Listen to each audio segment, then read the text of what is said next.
Assalamualaikum warahmatullahi wabarakatuh.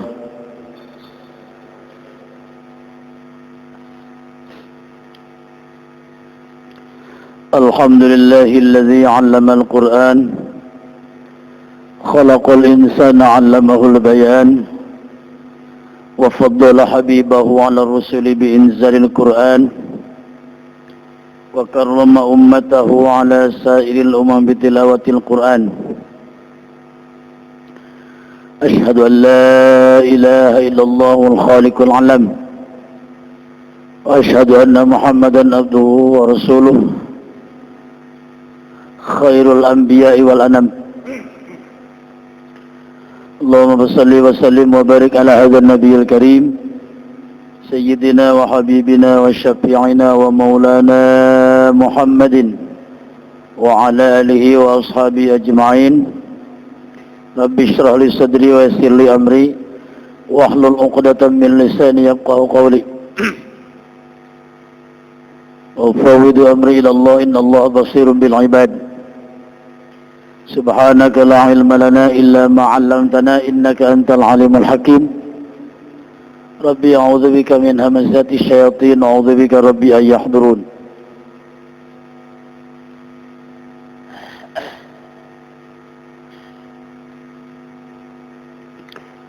أما بعد فقال الله تعالى في كتابه الكريم أعوذ بالله من الشيطان الرجيم بسم الله الرحمن الرحيم اقرأ كتابك كفى بنفسك اليوم عليك حسيبا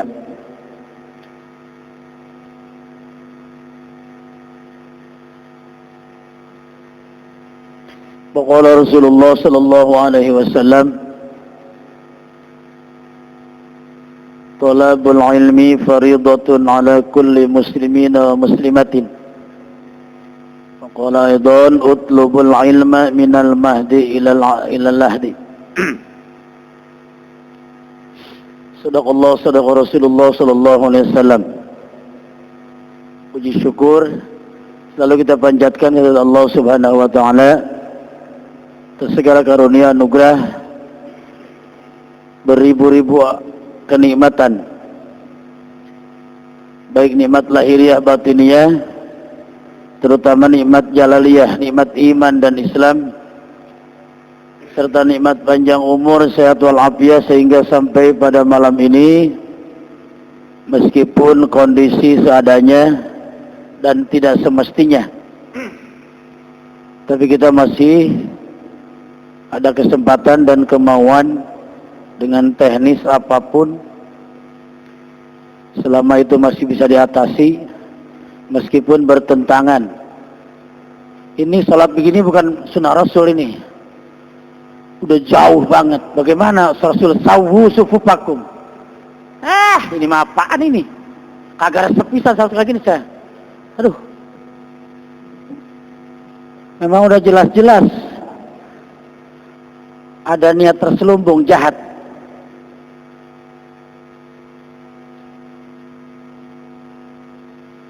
Kenapa? Banyak faktornya.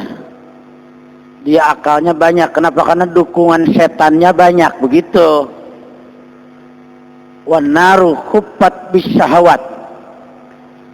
Apa saja yang niat terjerumuskan kejelekan itu pendukungnya banyak. Setannya, nafsunya banyak gitu. Makanya banyak ininya, hasilnya. Kita mah tibang goreng singkong aduh pantas dapatnya segini ya gajinya. Giran sama kopet takut, sama Allah gak takut, kan keliru. Baca tuh itu. Padahal Allah papirru ilallah. Lari itu bukan keluar masjid tapi ke Allah, kepada Allah. Inni lakum minhu nadhirum mubin. Karena Rasul, aku ini adalah pemberi peringatan. Ini malah pada kabur. Gila sama kopet takut, sama Allah agak takut gitu. Maknanya begitu. Gimana yang mau ngaji kayak gini? Disuruh keluar masjid ya, aduh pada seneng dia mah. Munafikin mah, kenapa? Orang kagak doyan ke masjid, terus suruh keluar ke masjid. Aduh, cocok banget ini. Mendingan ngopi kata gitu di warkop. Tiba ngaji daripada tali mendingan ngopi, begitu modelnya. Padahal rugi luar biasa. Di dunia nggak seberapa, di akhirat sengsara, naudzubillah. Gitu. Kudu dantang sekarang mah, bingung. Atau udah dilembut-lembut, orang lembut orangnya. Dikasarin kagak denger pisan. Gitu bahasa Cikiwo begitu. Habis kudu gimana lagi atuh. Tuh. Ongko katanya takut sama Covid. Kudu begini, kudu begini, kudu begini. Kalau takut dengan Covid, Covid itu makhluk Allah, kenapa oleh Allah kita takut? Itu yang jadi masalah. Mesti kan lebih takut oleh Allah ketimbang sama Covid. Sama Covid udah larinya kemana-mana. Kirain ngaji ora pisan. Gitu. Kan jelas dari kursi jelas. Innila ahammu ayyu azziba azaban li ahli al-ardi. Kalau tidak melihat ummaru masajidi ila ummari baiti, kata Allah dalam hadis kursi. Kalau tidak melihat orang yang memakmurkan masjid, udah dibabat habis sudah. Gitu bahasanya, bahasa Tasiknya begitu. Iyalah dibabat. Gitu. Cuma karena masih Allah melihat orang yang ummari buyuti, orang yang memakmurkan masjid, surifat azabi anhum. Gitu. Aku tempokkan, aku belokkan. Jadi masjid itu justru penangkal, bukan diserem-seremin. Ilok, udah wudu, udah apa, takut ke masjid kan? Gak masuk akal yang benar-benar. Bingung. Giliran dugem aja orang takut-takut. Giliran ke masjid takut. Itu yang digerebek-gerebek, udah jalan baik dugem mah. Giliran masjid sampai diputus-putusin, ngaji putus, berjamaah orang boleh, Jumat sampai di tangkep-tangkepin, aduh ya Allah, terawih saya ditangkepin, Jati Asih, besok nggak boleh terawih lagi, begitu, Kapolsek datang, aduh, ini udah di stop langsung besoknya, ngalamin kayak gitu, kayak zaman dulu meren bawah, zaman gerombolan, orang gerombolannya sekarang modern tuh, gitu, sekarang sekedar ini motivasi. Karena bahasannya belum. Ini masih halal bihalal ini, lah. Lebaran ora, halal bihalal ora. Udah kacau semua dah. Puasa dilarang-larang atau terawih. Lebaran sampai diawas-awasin. Aduh. Berapa bulan kita ini? Ngaso ya? 4 bulan ya? 5 bulan? 4 bulan? 4 bulan. Bulan apa tuh kemarin tuh? Februari ya? Maret, April, Mei, Juni. Waduh, sampai kosong kulkas. Aduh, ya Allah. Biasa tuh numpuk puasa. Ini orang pisan puasa. Aduh. Sampai, kayak puasa orang udah nauk baik udah. Saya mau kesini kagak boleh mereka Ora katanya tuh puasa. Masa mau terawih dewekan?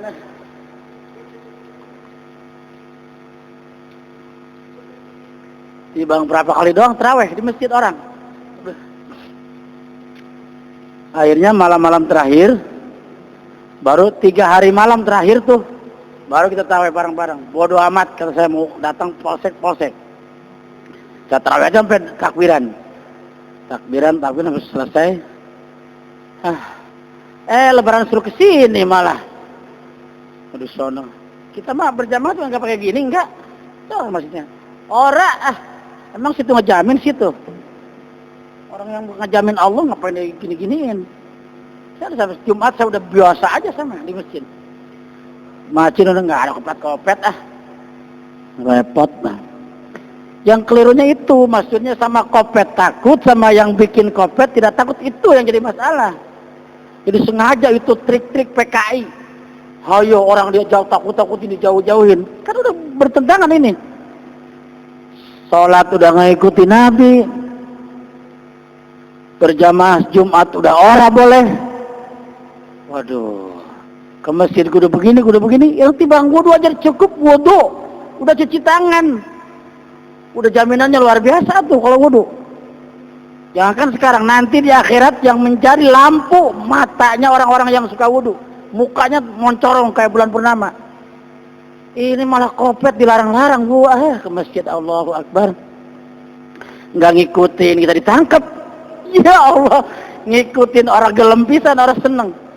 Ngikutin perapatan, senter lagi sampai ini. Kata saya, Allah, ini orang.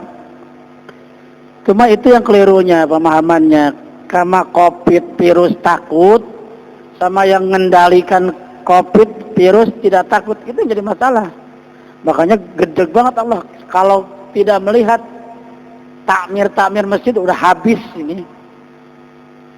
Tiba sama COVID pada mati gini, ngeletak-letak. Apalagi sama bentakan malaikat Jibril. Pasoknya kok, wah udah jasimina. Keplak semua dah. Ini belum bentakannya belum.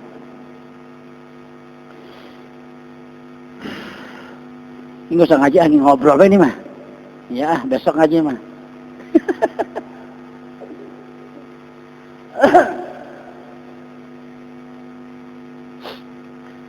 Ya susah ngomongnya kalau ngomongin motivasi sudah jelas. Tugas Rasul sudah jelas. Basyiran wa nadhiran. Menyampaikan kabar gembira dan peringatan udah jelas banget udah. Disampaikan oleh pewaris Nabi. Tapi kan bingung gimana tuh.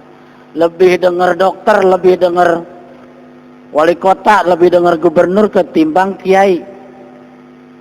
Padahal mah kagak ada kopet-kopetnya pisan, itu mah pejabat. Kenapa yang tiang jadi tiangnya itu justru ulama dan orang fakir miskin yang mendoakan. Orang dermawan. Sekarang di akhirnya keadilannya sudah susah. Imamun adilunnya sudah susah. Kenapa? Karena pantas sayati ala ummati yafirruna anil ulama. Ini luar biasa dahsyat. Sabda Rasul, nanti akan datang di akhir zaman. Coba tanya sama Kiai. Kalimatnya aja udah kalimat akhir itu bahasa mustakbal, bahasa yang akan datang. Tapi kalau diawali dengan huruf sin tanpis, kalimat itu akan bermakna dekat. Sayati, akan datang, tidak lama lagi, begitu. Kalau makna jauh, mana masih lama, itu saufa. Dalam nahu, pakai kata-katanya awalnya. Seperti dalam surat Takasur tuh, kalla saufa ta'lamun, summa kalla saufa ta'lamun. Itu mah nanti akan tahu gitu kata Allah. Kalau ini mah sayati ala ummati zamanun. Nanti akan datang. Mananya mana qarib. Wasinu litanfisi tadullu lil qarib. Ilmu nahwu. Apabila kalimat diawali dengan sin tanfis tadullu lil qarib, itu menunjukkan makna dekat. Rasul sudah 1400 tahun yang lalu. Bisa saja sudah terjadi sekarang. Apa tuh akibat? 3 akibat. Fayabtaliyahumullah bi salasati baliyatin. Allah akan memberikan ujian yang dahsyat, 3 ujian. Cobaan. Yang pertama, yarfa'ullahul barakata min kasbihim. Allah akan angkat keberkahan dari setiap kegiatan usahanya. Keberkahan kasabnya. Kita kan macam-macam beda. Inna sa'yakum lasyatta. Setiap usaha itu masing-masing beda-beda. Maisha kita, ikhtiar usaha kita semuanya beda-beda. Inna sa'yakum lasyatta. Apapun kegiatan ikhtiar kita, Allah cabut. Yarfa'ullahul barakata min kasbihim. Allah akan angkat keberkahannya. Padahal kita butuh keberkahan. Kenapa? Karena yang menjamin cukup dan kaya itu keberkahan. Kalau tidak ada keberkahan, masih 10 miliar saja, 10 sehari nggak cukup. Apalagi timbang seperak 2 perak, kita mau dipotong lagi, tinggal sekian persen, jelas orang cukupnya. Makanya Allah mengangkat keberkahan dari usahanya, rizkinya, dengan karena kita menjauh dari alim ulama, dari pewaris Nabi, maksudnya dari agama. Maknanya yang tadi itu, karena bingung, ongkoh kama kopit takut, tapi sama yang punya kopit tidak takut, itu jadi masalah pokoknya. Mestinya kan sama yang bikin kopit itu, virus itu lebih takut. Makanya perintahnya fafirru ilallah, lari kepada Allah, bukan lari dan keluar dari masjid. Itu enak banget itu mah, di luar disiapin kopi luwak, udah cocok banget ini, begitu rasanya. Jadi nggak takut jadinya. Padahal ancaman Allah, peringatan Allah, kan kita rahasia tidak tahu. Yang tadi, kalau aku tidak melihat, jadi kita ini orang yang memurkakan miskin, penangkal murka Allah. Luar biasa, penangkal murka Allah dengan orang-orang yang memakmurkan masjid. Sampai Pak jawabnya kan di akhirnya jawab, surifat azabi anhum. Idza nadartu ila ummari buyuti surifat azabi anhum. Ketika aku melihat orang yang cinta masjid, memakmurkan masjid, ta'mir masjid, surifat azabi anhum, aku tempokkan, aku belokkan. Berarti masjid itu justru penangkal murka, penangkal virus. Itu mah akal-akalan, hati-hati nih, udah jelas banget, cuma informasi tahu banget. Kenapa? Karena biangnya di sononya dikendalikan sama yang anti Tuhan, ateis. Masa seumur saya udah hampir 50 tahun ini baru saya sholat kayak gini? Naudzubillah. Itu mau udah jelas akal-akalan, triknya dia. Kopet, orang pada lari. Padahal dia ketawa di belakang. Ditakut-takutin begitu aja takut. Padahal nggak bakalan mati orang di masjid. Mati kan banyak faktornya mati, bukan hanya itu, makanya asumsi aja. Karena momennya momen kopet, yang mati semuanya kopet. Ini Allah. Naudzubillah. Yang kedua, kata Rasul, yusallituhumullah bisultanin zalim. Baliyah, ujian musibah kedua, kalau kita jauh dari agama, dari orang yang bawa agama, maka Allah akan menurunkan pemimpin-pemimpin yang zalim. Secara kasat mata lahirnya mungkin saja sudah terjadi pemimpin-pemimpin yang zalim. Karena beda pemimpin yang bijaksana dengan pemimpin yang zalim. Pemimpin bijaksana jelas Rasul Sayyidina Umar, lihat bagaimana dahsyatnya pemimpin Khulafaur Rasyidin Sayyidina Umar bin Khattab. Tengah malam ngucluk, lihat umatnya, lihat kaumnya, ada yang nangis segala, kelaparan, ketemu. Mana ada sekarang presiden yang kayak gitu? Ora pisan Sayyidina Umar mah datang malam-malam, diintip, kenapa itu nangis? Atau orang kampung mana tahu presiden. Diketok pintunya, kemudian ditanya, kenapa itu nek? Bocah nangis baik, begitu bahasa satunya begitu. Justru bang katanya, itu nungguin matang. Itu yang apa yang sampai bunyi ngerebus kerebok.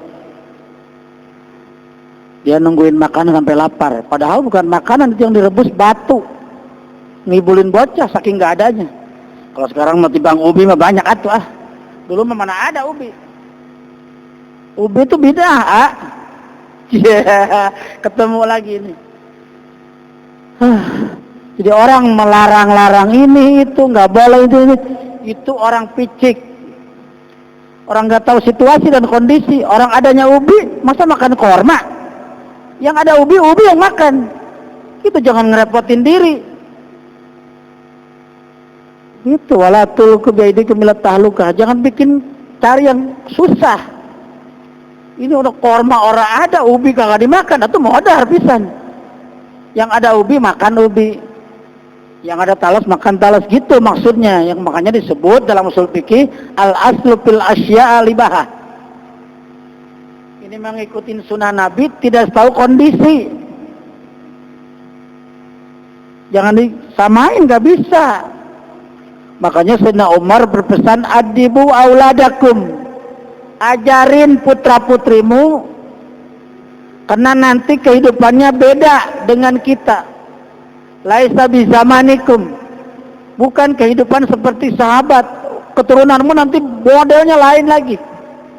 Dulu nggak ada TV, sekarang ada TV. Dulu nggak ada HP, sekarang ada HP, kan gitu maksudnya. Fa innahum laisa bizamanikum, karena keturunanmu nanti akan hidup beda dengan kondisi. Gitu, makanya kudu memahami kondisi. Meskipun kita cinta sunnah Rasul, tapi kondisi tetap jadi acuan. Jangan mentang-mentang ikutin sunnah Rasul, kelaparan, nggak bisa tuh. Nyiksa diri nggak boleh. Makanya yang haram aja jadi boleh. Ini makanan nggak ada ular, ada celeng, nggak makan. Itu sudah terbukti ketika Mu'adz bin Jabal, sahabat Mu'adz bin Jabal dan rombongan dan lain-lain, kehabisan makanan dalam perang, bingung kumaha ya kalau nggak makan gimana mau perang. Leto ya tuh, melehoy gitu bahasanya. Akhirnya ada biawak, tangkap biawak, timpuk, mati, dibakar, dimakan. Tanpa perhitungan dulu, yang penting ada konsumsi, ada makan gitu. Makanya ada konsumsi fikih, ad-daruratu tubihul mahdurat. Yang tadinya haram jadi boleh kalau kondisi tersiksa. Kenapa? Karena menyiksa diri nggak boleh. Tidak ada ikhtiar. Orang tawakal itu tidak hanya berpasrah diri, tapi tawakal itu setelah ikhtiar. Makanya prerogatif manusia, hak mutlak manusia, makhluk, ada ikhtiar. Al-insan bitakhyir. Manusia itu wajib ikhtiar, usaha. Masalah hasil dan enggaknya, wallahu bitakdir. Allah yang memberikan finishingnya. Trok. BKM 2 miliar. Terus guru 3 miliar. Bisa itu udah ditakdir. Udah diitaker. Dan yang tahu kondisi kebutuhan itu Allah Subhanahu wa ta'ala. Allah yang nyiptain atuh. Orang nggak mungkin Allah zalim. Tahu. Ini perlunya berapa ini? Perlunya berapa ini? Gitu. Kalau Allah nggak ngukur, nggak naker, atuh zalim. Dan Allah tidak pernah zalim kepada makhluknya. Yang disampaikan apalagi dalam Tariqatul Muhammadiyah, itu makhluk di tengah lautan kejepit di tengah karang, ya Allah, tahu nyasar atau gimana? Itu ketahuan oleh Allah. Kelaparannya apa tuh? Allah kirim burung bawa roti, tahu sari roti, tahu sari apa tuh? Pokoknya roti bah dibawa, nyampe ke sana airnya hidup, kagak mati. Itu bukti bahwa Allah Maha mengetahui. Wa huwa ma'akum aina ma kuntum. Kalian dimanapun Allah akan memantau dan mengawasi. Wa huwa ma'akum aina ma kuntum. Itu yang kedua. Allah akan ngutus pemimpin-pemimpin yang zalim. Ujian yang kedua.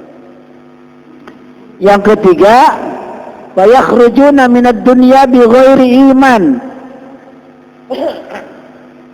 Kalau kita jauh dari agama, jauh dari ulama, maka Allah akan keluarkan kalian bi ghairi iman. Nauzubillahi min dzalik. Padahal iman itu adalah nikmat jalaliyah, nikmat paling terbesar.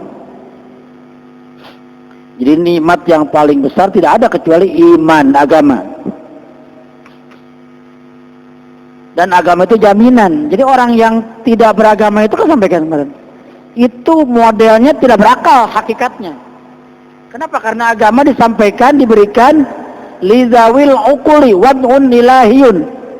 Aturan Allah yang diberikan kepada orang-orang yang berakal.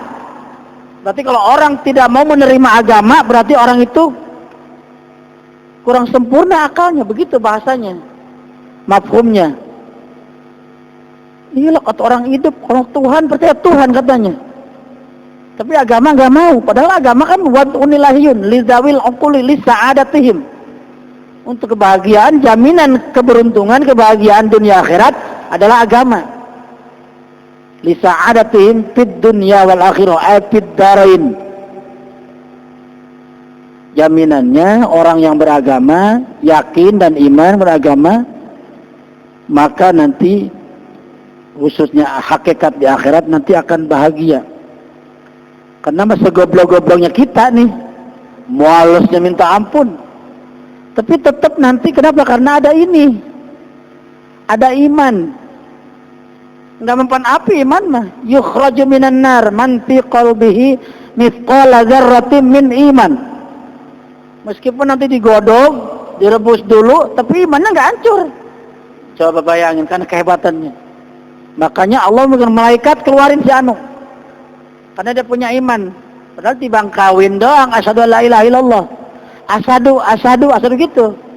Ya asaduan gitu, syahadatnya kagak jelas. Tapi yakin asyhadu alla ilaha illallah, yukhraju minan nar, dikeluarkan. Itu kehebatan iman itu. Makanya disebut nikmat jalaliyah. Nahmaduhu jalla 'alal in'ami bi ni'matil imani wal islami. Ulama mantek tuh. Selama warok. Kita wajib memuji, bersyukur kepada Allah dengan nikmat jalaliyah, yaitu nikmat iman Islam. Karena kalau nggak ada itu rugi hidup. Apalagi takut sama kopet, mau lari kemana lo? Ya Allah, kalau nggak punya iman kan enak, iman mah jaminan. Ini yang dikhawatirkan ini maksudnya. Isu mau informasi benar apa enggak, kan informasi mah bisa dua kemungkinan, mahtamalas sidqo wal kadhiba. Informasi itu sesuatu yang bisa jadi benar dan bisa jadi tidak benar. Asumsinya dua. Bainahumu qadiyatan wa khabar, itu disebut khabar makanya. Ini masa aneh. Kita juga bisa menyikapi ini benar apa enggaknya. Gitu, karena orang jahat itu tidak memikirkan akibat. Yang penting dia senang, ketawa-ketawa, melihat orang tersiksa, udah dia puas. Itu orang tidak beragama itu begitu. Makanya prinsipnya kan bersama baik. Piring lu, piring gua, begitu. Bakso lu, bakso gua. Itu modal apa itu? Ngapain ada hak batil? Gimana tuh ada hak atau tidak? Kalau semuanya, PKI kan begitu, PKI mah. Milikmu, milikku. Istrimu, istriku. Wah, bahaya tuh itu mah. Lah, jadi oplosan begitu. Aduh. Itu model yang penting ada kerjasama. Lalu peang, kerjasama apanya? Gotong royong. Orang Pancasila udah mutlak, udah disetujui, udah diikutin panduan negara, bagus. Diutak-atik. Ya Allah ya Tuhan. Orang yang bikin para ulama, yang paham, yang ngerti. Akibat ekses ke depannya, malah diutak-atik. Udah jelas intinya begitu. Mudah-mudahan kita terlindungi dan terselamatkan dari biang kerok, biang korek orang zalim, orang jahat. Kenapa? Karena jumlah orang zalim itu akan itu walaqad ahlaknal qurun min qablikum lamma zalamu. Dan oleh Allah, pasti aku akan hancurkan, kata Allah begitu. Ketika orang tersebut sudah berbuat zalim apalagi zalimnya kelewatan. Lamma zalamu, ya terang-terang dulu. Fir'aun itu zalim, baik dia juga bijaksana, cuman zalimnya zalim keimanan, nggak mau. Orang timbang mimpi katanya akan ada yang menghancurkan, bayi dibunuh-bunuhin, ya Allah. Wah, biasa itu biadab, lebih dari PKI. Bayi-bayi lahir disensus orang yang hamil, nanti tanggal sekian misalnya, disamperin. Dan Nabi Musa itu, ya Allah, kalau bukan Nabi sudah habis. Tapi kan Nabi mah bahannya ada irhasnya, ada tanda kenabiannya, dan ada jaminan. Ya Allah, buktinya ketika sudah lahir justru malah diurus oleh yang akan dihancurkannya. Fir'aun akan dihancurkan oleh Nabi Musa. Ternyata Nabi Musanya diurus sama beliau. Kalau Fir'aun blau, itu orang yang mau menghancurkan diurus. Kalau bukan kehendak Allah nggak masuk akal. Kalau dia tahu ngaku Tuhan, tahu dong Nabi Musa nanti akan menghancurkan. Gini kan nggak tahu loh. Kira ditanya Tuhan aja, ana rabbukumul a'la, saya Tuhan tertinggi. Kira dikerebekin mah, baru dia mengakui itu. Di situ kelemahan manusia. Muncul kelemahannya. Ketika sudah mepet, sudah kepepet, sudah tidak ada pertolongan, baru dia nyerah. Amantu bi Rabbi Musa wa Harun. Itu Al-Quran. Aku beriman kepada Tuhannya Musa dan Harun. Kemana lu on, begitu bahasanya. Kemarin diajak beriman oleh Musa nggak mau. Kemana wae jenengan sampean. Kalau bahasa Wagur mah sia kemana wae kamari, gitu bahasa Tasik. Iran udah kerebek-kerebek, dan itu sebenarnya kemana rasa manusiawinya udah ada, takut. Siapa yang berani atau nyebrang lautan? Nabi Musa kan mujizat, jaminan. Idrib bi asokal bahr. Musa pukulkan tongkat mujizatnya. Kalau bukan mujizat nggak bakalan, nggak masuk akal. Makanya mujizat itu khawarikun lil adat, sesuatu yang di luar kemampuan, itu namanya mujizat. Makanya disebut mujizat, artinya melemahkan yang lain. Selain mujizat tidak mungkin bisa seperti itu, begitu. Makanya mujizat itu kan khawarikun lil adat, di luar kebiasaan tidak bisa. Tibang tongkat dipukulin, air bisa minum. Kalau bukan mujizat nggak bisa, gitu. Itu modelnya. Nah ini karena ayatnya kan masih ngomongin waidistas kaum Musa liqaumi. Kan gua dan ini boleh wah ngopi wah ini. Guru mau apa? Tapi juga kopi ya. Minum lagi. Gitu.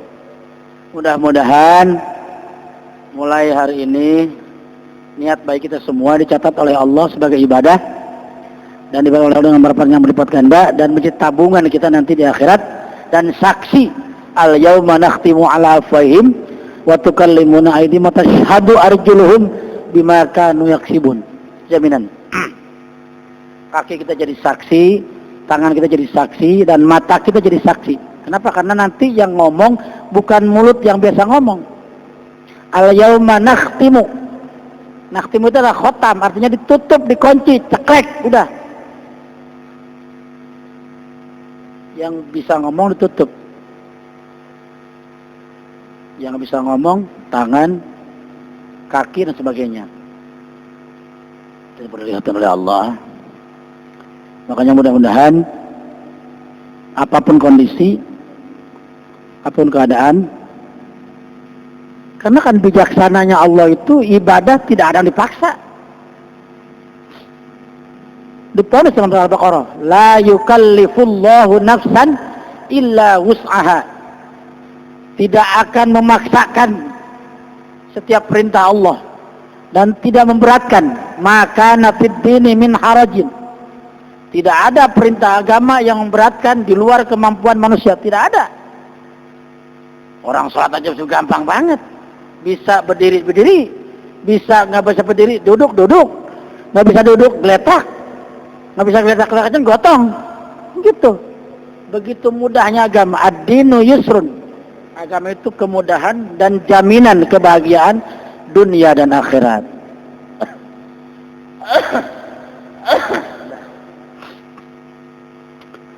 Itu 3 poin, mudah-mudahan di samping kita kewajiban niat talab ilmu tanpa batas. Perintah yang tidak terbatas dengan usia talab ilmu. Makanya bahasanya utlubul ilma minal mahdi ilal lahdi, tidak ada yang lain. Cari ilmu itu batasannya minal mahdi ilal menjadi, mulai dari ngerti sampai tutup usia, masuk ke lubang lahat. Berarti mau sakit kayak mau apa, cuma mau teknisnya doang yang beda. Makanya diperkuat lagi, kun aliman au muta'aliman au mustami'an au muhibban wala takun khamisan.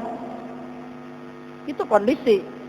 Mau jadi guru silakan, mau jadi murid silakan, mau jadi mustami silakan, mau jadi mahabbah silakan, orang cinta ilmu. Cuma wala takun khamisan. Jangan jadi yang kelima. Jadi guru ora, jadi murid ora, kagak resep pisan ke masjid, kagak mau ngaji pisan, patahlak, kamu akan hancur. Itu hadis Rasul. Kalau kamu jadi yang kelima, tidak mau yang tadi itu, patahlak, maka kamu akan hancur binasa. Itu kata jaminan. Bayangin tuh lama itu ada berangkatnya aja dari rumah, di samping berjamaah, salat maghrib sebagainya. Baru mau melangkah saja udah diampuni dosa-dosa kita. Apalagi lihat yang lain, jaminannya 1 kali datang ke tempat majelis ilmu sama dengan sholat sunnah 1000 rakaat. Kan udah solihin ada. Boro-boro 1000 rakaat, terawih aja udah seneng banget. Oh, hore nggak terawih, ini mah disuruh terawih nggak mau banyak-banyak, ini mah suruh 1000 rakaat sekali duduk. Makanya Allah menghargai bukan hasilnya. Nggak ada hadisnya, Qurannya talab ilmu itu hasilnya yang dihargai, nggak ada. Talabnya, talabul ilmi, mencarinya. Makanya makna di talab itu mencarinya, jerih payahnya, ikhtiarnya, usahanya. Nggak ada hasilnya baru akan dikasih pahala. Nggak ada. Berangkatnya itu yang dikasih pahala. Hasilnya mah berikutnya, hasil mau diamalkan atau tidak itu baru jadi pahala. Kalau nggak diamalkan nggak jadi pahala, diamalkan jadi pahala itu hasil ilmu. Tapi prosesnya, ikhtiar usahanya nyari ilmu itu terlebih dahulu dijamin oleh Allah. Sama dengan 1000 rakaat, sama dengan ngelayat 1000 menengok orang sakit 1000 orang, sama dengan mengantarkan jenazah 1000 orang. Ada jenazah 2-3 orang saja udah repotnya luar biasa. Ini 1000 orang mati, bagaimana? Apa dikompoin sono ke kuburan? Saking tidak mungkin, saking besarnya. Jadi pahala ngaji itu sama dengan 1000 rakaat salat sunnah, sama dengan nengok orang sakit 1000. Nengok orang sakit 2-3 orang aja kan repot. Lah aku udah bawa jeruk, udah bawa apa? Sini 1000. Seorang dok sono 1-2 kilo. Kan udah masuk ilok. Nengok orang bawa apa-apa pisan. Nengok orang malah orang punya orang sakit dimakanin bae apa? Keliru. Justru ini 1000, waduh luar biasa. Itu saking tidak mungkinnya, saking besarnya pahala, upah, buruh, keberuntungan orang-orang yang berangkat untuk mencari ilmu. Sama dengan mengantar jenazah 1000 orang jenazah. Kalau di Taman Sari, Grand, ada 10 aja meninggal. Masya Allah, itu tahlil sampai jam berapa itu? Lah, dari maghrib sampai jam 2 malam tahlil baik. Ini 1000 udah takuber. saking banyaknya pemberian Allah bagi orang-orang yang mencari ilmu. Kenapa? Karena ini jaminannya raudhah. Jadi satu-satunya raudhah, taman surga yang ada di dunia ini. Wa idza marartum bi riyadil jannah fid dunya marfarta'u. Sabda Rasul, apabila kalian melihat, menemukan raudhah, taman-taman surga yang ada di dunia, farta'u, perintah, mampir. Maka silakan mampir. Gitu, karena jaminannya luar biasa. Apalagi nanti raudhah yang hakikiyah di surga. Aduh, gimana nggak nikmat. Tapi di sana tuh kudu bareng-bareng, gitu pentingnya berjamaah. Rasul saja ketika sudah dibangunkan, selesai kiamat, disuruh masuk surga duluan. Udah masuk surga, celengak, celinguk, keluar, lihat gitu. Pada kemana ini RT begitu? Orang pisan orang. Kemana yang mereka Jibril ini? Belum atuh. Baru jenengan doang gitu mereka Jibril yang masuk surga. Ah, orang betah pisan ini. Padahal ini umat luar biasa di sana. Tapi nggak mau umat. Kenapa Rasulnya masih ingat umatnya? Aina umati, aina umati, aina umati. Di mana umatku? Belum atuh. Umatnya belum dibangun karena pertama dibangunkan setelah kiamat adalah Rasulullah Sallallahu Alaihi Wasallam. Dan surga pun tidak akan diisi oleh yang lain. Qabla an tadkhulaha, sebelum engkau memasuki surganya, gitu jaminan hadis qudsi. Muhammad, surga tidak akan diisi oleh siapapun setelah kiamat. Qabla an tadkhulaha, sebelum engkau mengisinya. Tuh hebatnya. Dan termasuk umatnya, umat yang lain belakangan, minggir begitu. Nabi Muhammad duluan, Rasul duluan, dan umatnya diringi. Gitu, mudah-mudahan dengan kita hadir. Ke sini. Hah? Belum ah? 7:30 ya? Udah, ayo Pak ya. Ada kopet lagi. Ya. Ya. Jam lagi berapa ini bisa? Jangan ah, terbahaya ada ini. Itu orang pada lari kan dari masjid. Masa kita orang lari ah. Mudah-mudahan ini motivasi aja, belum ngaji. Apapun dengan niat melaksanakan sunnah Rasul, jaminannya man ahabbani kana ma'i fil jannah. Orang yang cinta kepada sunnahku, sabda Rasul, katanya. Kenapa? Karena nanti ada haudhah, telaga. Rasul kan punya telaga, punya danau. Dan orang yang tidak suka salawat nggak bakalan dikasih. Biarin dia kehausan, ngap-ngapan aja. Orang salawat orang mau. Orang salawat perintah Rasul, jaminannya minum dikasih yang tidak akan haus. Katanya orang bisa, jangan salawat. Biarin dia kelabakan terkehausan, jangan dikasih air. Orang-orang yang nggak suka salawat pada Rasul, nanti akan hidupnya penuh kesengsaraan karena kehausan tidak akan diberi oleh Allah. Orang sahabat cinta Rasul, umatnya, maka jaminannya akan dikasih minuman haudhah. Kan itu nama berjanji ada hauduka sabtil mubarad wirduna yauman syuri. Akan dikasih minuman telaga Kausar. Orang yang cinta salawat pada Rasul, dan satu-satunya ibadah yang langsung dicontohin oleh Allah. Yang lain nggak ada. Tapi salawat, innallaha wa malaikatahu yusalluna 'alan nabi. Jangankan kita, Allah, malaikat memberikan salawat kepada Rasulullah, saking mulianya. Masa kita salawat, mudah-mudahan sekali lagi panjang umur, sehat walafiat, diberikan kesempatan untuk melaksanakan perintah Allah, perintah Rasul dan menjalankan Allah dan Rasul. Al-Fatihah. Bismillahirrahmanirrahim. Alhamdulillahirabbil alamin. Ar-Rahmanir-Rahim. Maliki yaumiddin. Iyyaka na'budu wa iyyaka nasta'in. Ihdinas siratal mustaqim, siratal ladzina an'amta 'alaihim ghairil maghdubi 'alaihim waladdallin. Wa'fu 'anna ya karim ya arhamar rahimin. Alhamdulillah biwakil Fatihah wa bisiril Fatihah bi karamatil Fatihah bi mu'jizatil Fatihah. Allahumma anfa' bima 'allamtana wa 'allimna ma yanfa'una wa zidna 'ilman nafi'a wa zidna 'ilman nafi'a wa na'udzubika min kulli halin ahlin nar. Da'um bi subhanakallahumma tahiyatum bi salam wa akhiru da'wana alhamdulillahi rabbil alamin. Kurang lebihnya mohon maaf. Assalamualaikum warahmatullahi wabarakatuh.